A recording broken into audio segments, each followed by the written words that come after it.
Hello বন্ধুরা, শুভ দুপুর। এখন তোমাদেরকে আমি একটা জিনিস দেখাবো, ঠিক আছে? তোমরা দেখতে থাকো। ঠিক আছে,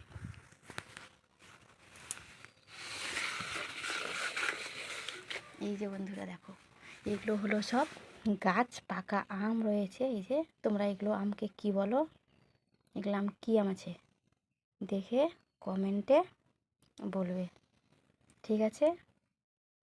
এগুলো কি আম আছে?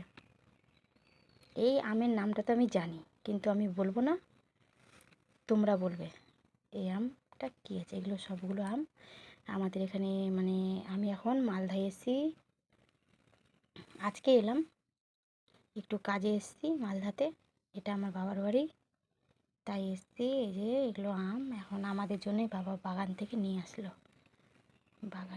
বাগান থেকে তুললো। এগুলো মানে টাটকা আম আছে, এই যে তুললো, তাই ওখান থেকে কিনে নিয়ে আসলো। বাগান থেকে কিনে নিয়ে আসলো, তাই জন্য বললো এই যে এটা হলো ফজলি আম। এটা এটা হচ্ছে লাঠার দাগ, মানে আঠা বয়ে পড়েছে, তো আঠার দাগ আছে। বন্ধুরা দেখো, এটা হলো ফজলি আম। এটা টক মিষ্টি করে, মানে দুটোই করে, টকও করে একটু মিষ্টিও করে, মানে বেশি টক করে না, হালকা টক করে। যেগুলো এই যে বন্ধুরা দেখো, আর এই আমের কিন্তু মাখাটা খেতে প্রচুর ভালো লাগে। কাদেরকে ভালো লাগে, যাদেরকে ভালো লাগবে অবশ্যই কমেন্টে জানাবে, ঠিক আছে বন্ধুরা? এই যে এখানে আছে, এটা হচ্ছে এই যে এটা, মানে এই আমটা হলো বন্ধুরা প্রচুর আমটা পেকে গেছে, তো তাই জন্য এমন হয়ে গেছে, মানে নরম হয়ে গেছে বেশি।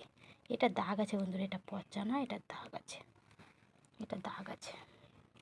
এই আমটা বেশি প্রচুর পেকে গেছে, একই আম আছে কিন্তু পেকে গেছে।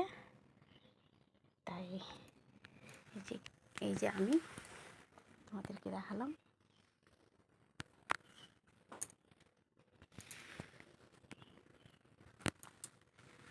এই যে আম।